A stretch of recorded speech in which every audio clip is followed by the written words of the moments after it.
پڑھیں اللہم صلی وسلم علی نبینا محمد۔ الحمدللہ نحمده ونستعینه ونستغفره ونؤمن به ونتوکل علیہ ونعوذ باللہ من شرور انفسنا ومن سیئات اعمالنا من يهده الله فلا مضل له ومن يضلله فلا هادي له ونشهد ان لا اله الا الله وحده لا شريك له ونشهد ان سيدنا محمدا عبده ورسوله صلى الله عليه وعلى آله وأصحابه وبارك وسلم تسليما كثيرا أما بعد أعوذ بالله من الشيطان الرجيم بسم الله الرحمن الرحيم يا أيها الذين آمنوا عليكم أنفسكم لا يضركم من ضل إذا اهتديتم إلى الله مرجعكم جميعا فينبئكم بما كنتم تعملون وقال عليه الصلاة والسلام لا يؤمن أحدكم حتى يكون هواه تبعا لما جئت به أو كما قال صلى الله عليه وسلم۔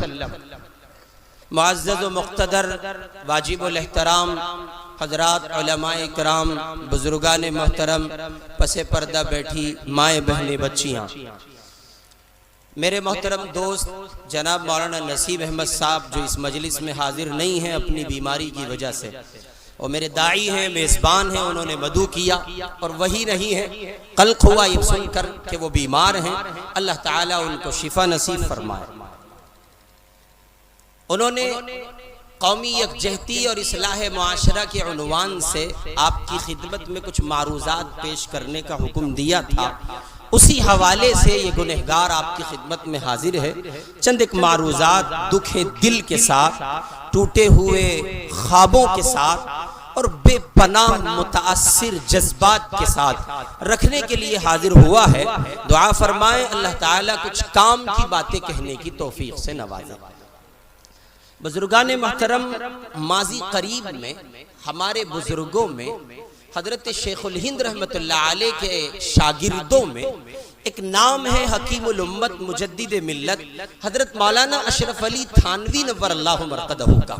وہ بڑے آدمی ہیں، اپنی مجلس میں تشریف فرما ہیں صدر مجلس کی حیثیت سے، اور ان کے معتقدین، متوسلین، محبین اور ان کے شاگرد وہ ان کے سامنے ہیں، اور اچانک حضرت اپنی زبان سے یہ جملہ کہتے ہیں کہ بتاؤ لوگوں کی اصلاح کیوں نہیں ہوتی؟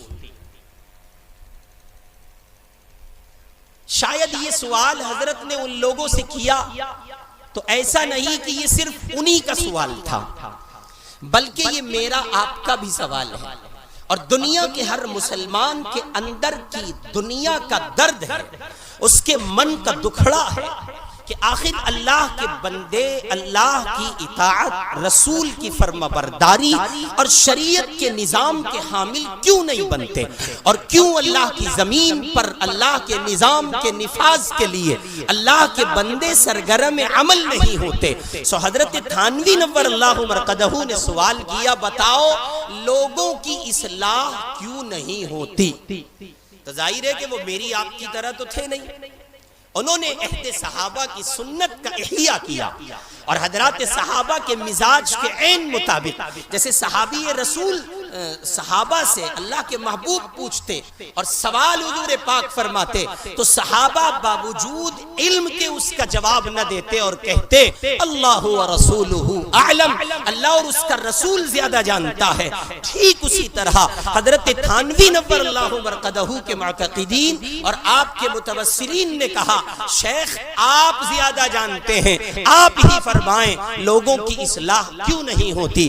تو حضرت نے جواب میں بڑا سادہ سا جملہ ارشاد فرمایا لوگوں کی اصلاح نہ ہونے کا ایک بنیادی سبب یہ ہے کہ ہر آدمی معاشرے کا مصلح بنا ہوا ہے۔ میں بالکل سیدھی سادھی باتیں کر رہا ہوں، شاید آپ کو ہضم نہ ہو، چونکہ چکنی چپڑی باتیں سننے کے عادی ہیں آپ لوگ، کانوں کی عیاشی کا مزاج بن گیا۔ میں تلخ بولوں گا، قبول کیجئے گا، مہمان ہوں آپ کا، دل دکھا ہے اس لیے بول رہا ہوں، اور اپنوں سے شکایت ہوتی ہے آدمی کو، چھوڑوں گا نہیں، 20 منٹ تلخ بولوں گا، آپ برداشت کریں گے۔ کیوں؟ میرے بھائی آپ نے اتنی موٹی رقم صرف کی ہے، لاکھوں روپیہ آپ نے لگایا، اس لیے لگایا کہ دل خیر آبادی آئیں گے، نعتیہ کلام آپ کو سنائیں گے، آپ سنیں گے اور دو چار ہاتھ کھڑے کریں گے اور بس ہو گئی مصطفیٰ کی سیرت اور سنت زندہ، اور بدل گیا آپ کا پورا گاؤں اور بدل گیا پورا پٹنہ اور انقلاب صالح برپا ہو گیا؟ ہرگز نہیں، جب تک آپ کے سر سے لے کے پاؤں تک محمد کا دین نہ چھلکے آپ کے جلسے کامیاب قرار نہیں دیے جا سکتے۔ کیا کہتے ہیں آپ؟ کیا ثابت کرنا چاہتے ہیں؟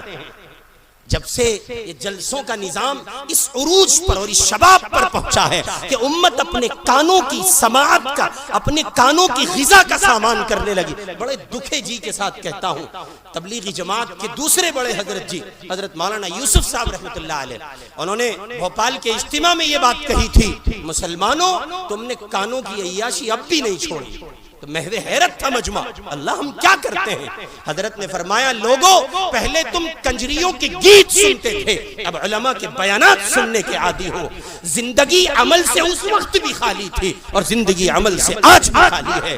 نہ بیان سن کر زندگی میں کوئی انقلاب آیا، جیسی زندگی پہلی تھی ویسی آج موجود ہے۔ برکیف میرے غصے کو آپ برداشت کریں، میں از راہ محبت عرض کر رہا ہوں۔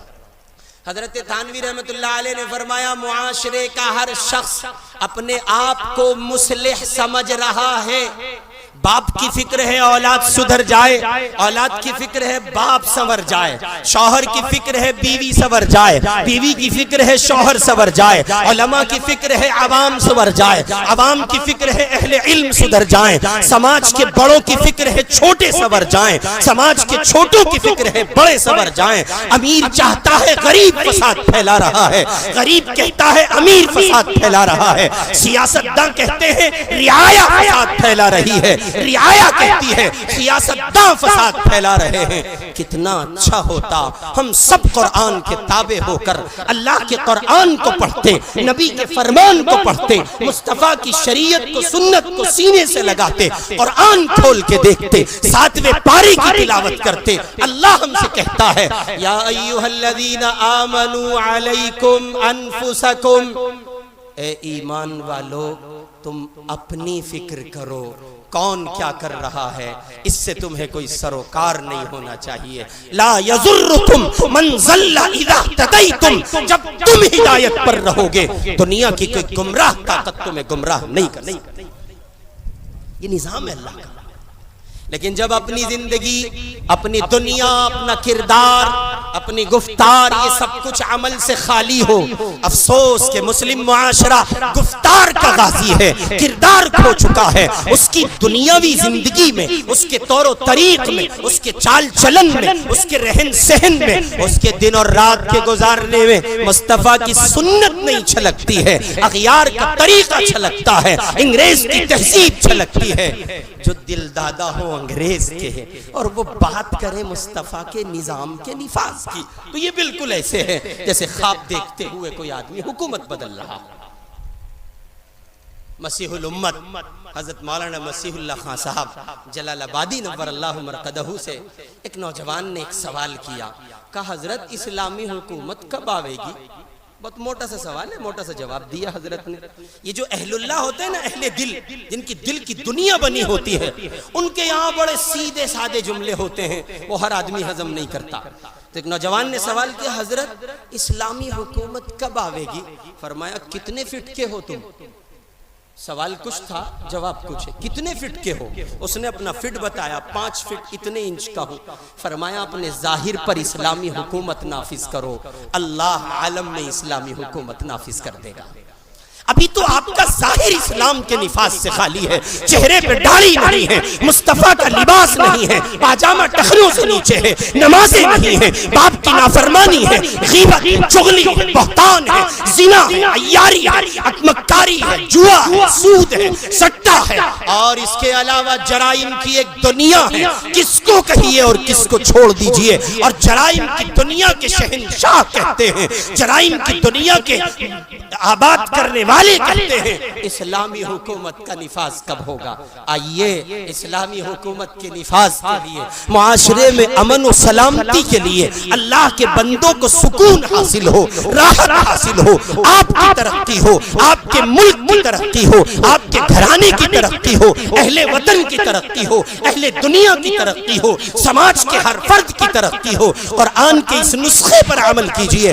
آمنوا علیکم انفسکم، اپنی فکر کیجئے، اس بزم سے اٹھئے تو طے کر کے جائیے اور غور کیجئے آپ کی نمازوں کا کیا حال ہے، اور اگر جلسہ سننے کے بعد بھی نمازیں یہی رہی تو آپ کی ذات کا جلسہ کامیاب نہیں ہو سکا۔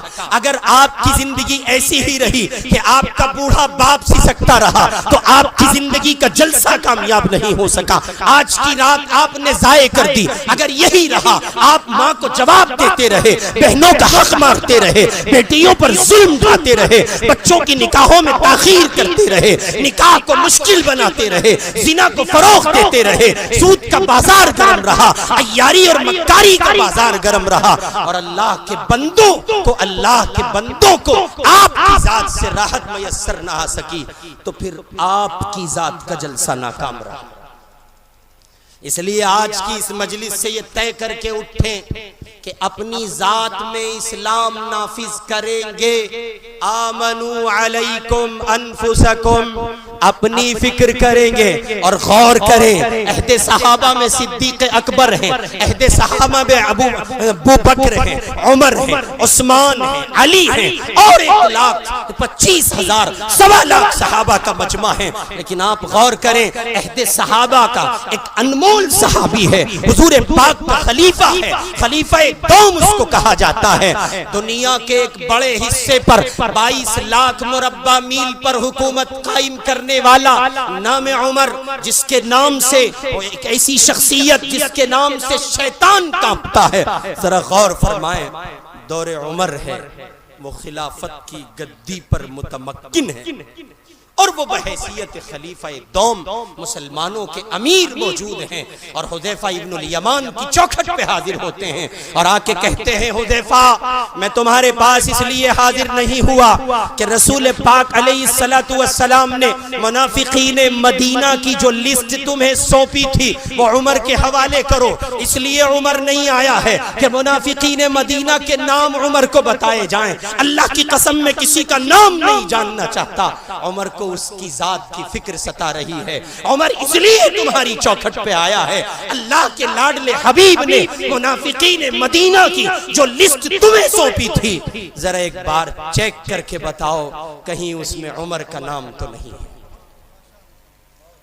یہ فاروق اعظم ہے جس کے لیے نبی کہہ گئے لو کان بعدی نبی لکان عمر، اگر زمین پر اللہ کے نبی محمد کے بعد باب نبوت کھلا رہتا تو عمر کو نبوت عطا کی جاتی۔ قرآن کے 18 مقام ایسے ہیں، عمر کی سوچ بدلی ہے، قرآن اترا ہے، عمر کی فکر بدلی ہے، قرآن اترا ہے، عمر کی منشا بدلی ہے، قرآن اترا ہے، عمر نے جو چاہا ہے اللہ نے اسے قرآن بتایا۔ قرآن کے 18 مقامات عمر کی سوچ کا حصہ، عمر کی فکر کا حصہ، عمر کی منشا کا حصہ۔ آپ غور کریں، اتنا بڑا آدمی ہے اور اسے اپنی فکر ستا رہی ہے۔ پتہ چلا معاشرے کی اصلاح آپ کی ذات پر ڈیپینڈ کرتی ہے، نہ کہ پورے گاؤں کے سدھر جانے پر ڈیپینڈ کرتی ہے۔ اس دور کے ایک بڑے عالم، اور ان کو کہا جائے کہ وہ اگر ان کو ایک زاویے سے مجدد قرار دیا جائے تو بات غلط نہ ہوگی، ایک زاویے سے، تمام زاویوں سے نہیں، کسی ایک پہلو سے، محبوب العلماء والصلحاء حضرت پیر فقیر ذوالفقار احمد صاحب نقشبندی دامت برکاتہم، ان سے کسی نے پوچھا، ان کے ملفوظات میں ہے، ان سے کسی نے پوچھا شیخ معاشرے کی اصلاح کیسے ہوگی؟ فرمایا معاشرہ آپ ہیں، آپ سنور جائیں معاشرہ سنور جائے گا۔ باپ سنور جائے، باپ کا رابطہ پڑے گا بیٹوں سے، بیٹے سنور جائیں گے، ایک شوہر کا رابطہ پڑے گا بیوی سے، بیوی سنور جائے گی، ایک بیوی کا رابطہ شوہر سے ہوگا، بیٹی کا رابطہ ماں سے ہوگا، ماں کا رابطہ بیٹی سے ہوگا، بھائی سے بہن اور بہن سے بھائی، بھائی سے بھائی اور پڑوسی سے پڑوسی۔ یہ خاصہ ہے، یہ نظام ہے اسلامی معاشرے کا، اور سنت ہے اللہ کی۔ اللہ چراغ سے چراغ جلاتے ہیں، آپ بدل جائیے، معاشرہ بدل جائے گا۔ دوسری بات، قومی یکجہتی کے عنوان سے ملک ہندوستان آپ کا ہے، آپ کے آباء و اجداد کا ہے، آپ کے خون کے قطرات ہی نہیں، خون کا بڑا حصہ اس کی مٹی میں شامل ہے۔ اس کے لیے آپ کو کسی ثبوت کی ضرورت نہیں ہے، کسی نعرے کی ضرورت نہیں ہے، کسی ڈرامے کی ضرورت نہیں ہے۔ معاف کیجئے گا، میں بہت سنبھل کر بول رہا ہوں، پھر بھی خطا کر جاؤں تو معاف کر دیجئے گا، نہ تبصرہ کیجئے گا، آزاد خیال بچہ سمجھ کے چھوڑ دیجئے گا۔ نہ کسی تعاون کی، نہ کسی نعرے کی، نہ کسی کہیے کہ جلسے کی، اور نہ کسی ہائے ہلا کی ضرورت ہے۔ بہت اعتماد کے ساتھ مفکر اسلام حضرت مولانا ابو الحسن علی میاں ندوی رحمۃ اللہ علیہ کا یہ ملفوظ آپ تک پہنچا رہا ہوں۔ ہندوستانی مسلمانوں کا سب سے بڑا قصور یہ ہے، انہوں نے برادران وطن پر اسلام پیش نہیں کیا ہے۔ کرنے کا کام یہ ہے کہ آپ اپنے وطن سے محبت کے ثبوت فراہم نہ کرائیں۔ آپ نعرے لگا کر یہ نہ کہیں ہمارا ہندوستان پر مکمل حق ہے، یہ جتنا آپ جانتے ہیں اس سے زیادہ فرقہ پرست جانتا ہے کہ خون آپ کا ہے، محنت آپ کی ہے، طاقت آپ کی ہے۔ اور بڑے اعتماد سے یہ جملہ سید ارشد مدنی کا دہراتا ہوں، دوسری قوموں کو شعور بھی حاصل نہیں تھا جب آپ انگریزوں سے جہاد آزادی کے لیے قربانیاں پیش کر رہے تھے۔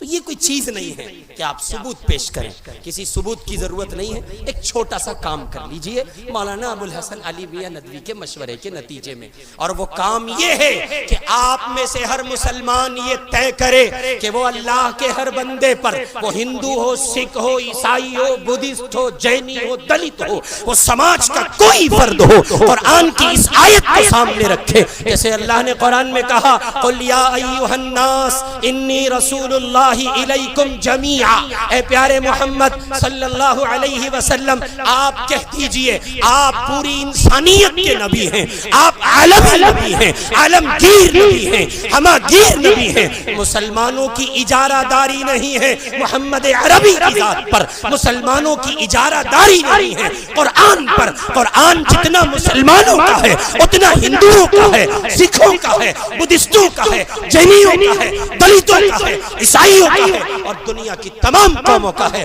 محمد جتنے آپ کے ہیں اتنا تمام دنیا کی قوموں کے ہیں۔ محمد ہر ایک کے نبی ہیں، وہ ساری کائنات کے لیے نبی ہیں، ان کا پیغام رحمت ہے، جو ان کے سائے میں آئے وہ رحمت۔ اس لیے محمد عربی صلی اللہ علیہ وسلم کے نظام کو لے کر اٹھیے اور اپنی ذات سے یہ طے کیجئے کہ آپ کی ذات میں اسلام چھلکے گا، اور برادران وطن سے، ہمارے ہندو بھائیوں سے، سکھوں سے، بدھسٹوں اور جینیوں اور دلتوں سے اور آدیواسیوں سے رابطے بڑھائیے، ان کو اپنی مسجدوں میں، ان کو اپنے مدرسوں میں لائیے، اپنے فنکشنز میں، اپنی تقریبات میں ان کو شریک کیجئے، اور اسلام کی صاف شفاف شبیہ سے ان کو متعارف کرائیے، ان کو بتائیے اسلام کیا ہے، اور اسلام کا جو مسخ چہرہ، داغدار شبیہ جو کسی نے پیش کی ہے، اس کے صاف کرنے کا کردار زندہ کیجئے، اور یہ صرف آپ کر سکتے ہیں، کوئی دوسرا نہیں کر سکتا۔ اور یاد رکھیے جب آپ نے یہ کام کیا ہے تب جو کچھ انقلاب آیا ہے، اللہ کی قسم وہ ایسا صالح انقلاب تھا، ایک رات میں کایا پلٹی ہے۔ ہمارے یوپی کا ہماری یوپی کے شاملی ضلع کا ایک قصبہ جس کو لوگ کاندھلا کے نام سے جانتے ہیں، جہاں مجدد تبلیغ مولانا الیاس پیدا ہوئے، مجدد مروجہ تبلیغ مولانا الیاس پیدا ہوئے، شیخ الحدیث مولانا زکریا پیدا ہوئے، مولانا یحییٰ پیدا ہوئے، انہی کے آباء و اجداد میں ایک شخصیت گزری ہے، ایک نام گزرا ہے، حضرت مفتی الہی بخش کاندھلوی رحمت اللہ علیہ کا۔ کاندلے کی زمین پر ایک چھوٹے سے زمین کے ٹکڑے کو لے کے جھگڑا ہوا، ہندو کہتے تھے ہمارا، ایک ہندو کہتا تھا یہ میری ہے، ایک مسلمان کہتا تھا یہ میری ہے، دونوں میں نزاع ہوا، جھگڑا ہوا، بالآخر وہ جھگڑا مذہبی رنگ اختیار کر گیا۔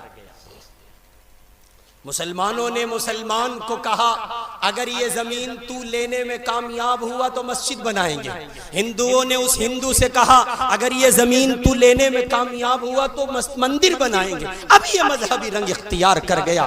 انگریز جج تھا، عدالت میں قصہ پہنچا، دونوں فریق کو بلایا گیا، انگریز نے پرپوزل رکھا، صلح کر لیجئے، آپس میں طے کر لیجئے، اگر آپ آپس میں طے کر لیتے ہیں تو پھر ہمیں فیصلہ دینا نہیں پڑے گا۔ تمام ہندوؤں نے، تمام تمام مسلمانوں نے متفقہ طور پر یہ رائے لکھ کے دی. کاندھلے کی زمین پر ایک عالم ہے, نام مفتی الہی بخش کاندھلوی ہے, وہ جس فریق کے بارے میں گواہی دیں گے وہ فریق خاموشی سے دوسرا فریق بات کو تسلیم کرے گا اور ان کی بات کو سراہ کر ان کی بات پر فیصلہ دے دیا جائے گا. حضرت مفتی صاحب کو عدالت میں آنے کا حکم دیا گیا. مفتی صاحب تشریف لائے اور تشریف لا کر انگریز جج نے پوچھا آپ کا اس زمین کے بارے میں کیا کہنا ہے؟ مسلمانوں کی خوش فہمی تھی, مولوی ہے مسجد کے خلاف جا ہی نہیں سکتا, لیکن اسلام یہ ہے کہ وہ حق کے ساتھ ہوتا ہے. اب ناحق پر چاہے اس کا بھائی کیوں نہ کھڑا ہو وہ اپنے بھائی کی بھی رعایت نہیں کرتا. ناحق ہے. اسلام حقانیت کا نام ہے, وہ حق کے سوا کچھ پیش ہی نہیں کرتا ہے. مسلمان خوش فہمی میں ہے. انگریز جج سوال پوچھتا ہے آپ کیا کہتے ہیں؟ مفتی صاحب نے فرمایا میں اپنے بڑوں سے یہی سنتا چلا آیا ہوں, زمین مسلمان کی نہیں ہندو کی ہے. کوہرام مچ گیا, عدالت میں کوہرام مچ گیا. مسلمان سر پٹکنے لگے. مسجد کا امام ہو کر, مولوی ہو کر, ہمارے ٹکڑے کھا کر ہماری ناک کے خلاف گواہی دے گیا, ہماری نہیں سنی, ناک کا مدعا بنا لیا گیا. لیکن حیرت میں تھے کاندھلے کے غیر مسلم, اس اللہ کے بندے نے اپنی مسجد کے خلاف گواہی دے دی. لیکن یہ حیرت کب تک باقی رہتی؟ اس حیرت نے جو رنگ دکھایا وہ کمال کا تھا. رات ہوئی, کاندھلے کے ہندو بھائی اکٹھا ہوئے اور کہنے لگے سنو, جس مذہب کا ایک سچا پیروکار اپنی مسجد کے خلاف گیا حق کا ساتھی ہو کر, اس مذہب کی حقانیت کا عالم کیا ہوگا. بعض لوگوں نے یہاں تک لکھ دیا اگلے دن کی صبح کا جو سورج طلوع ہوا کاندھلے کی زمین کا سارا غیر مسلم حلقہ بگوش اسلام ہو چکا تھا. یہ کرنے کے کام ہے. خدا را عیاری, مکاری, فساد, جرائم, گناہ, رذائل, ان سب کی دنیا سے باہر نکلیے. لوگ پیاسے ہیں, ترس رہے ہیں. جی چاہتا تھا کہ آپ کو بہت کچھ سناؤں, لیکن ہمارے بڑے رفیق محترم حضرت چترویدی دامت برکاتہم تشریف فرما ہے, ان کی ضرورت مجھ سے کہیں زیادہ ہے. وقت بھی پورا ہو گیا. اللہ تعالیٰ مجھے اور آپ کو عمل کی توفیق سے نوازیں. وآخر دعوانا ان الحمدللہ رب العالمین.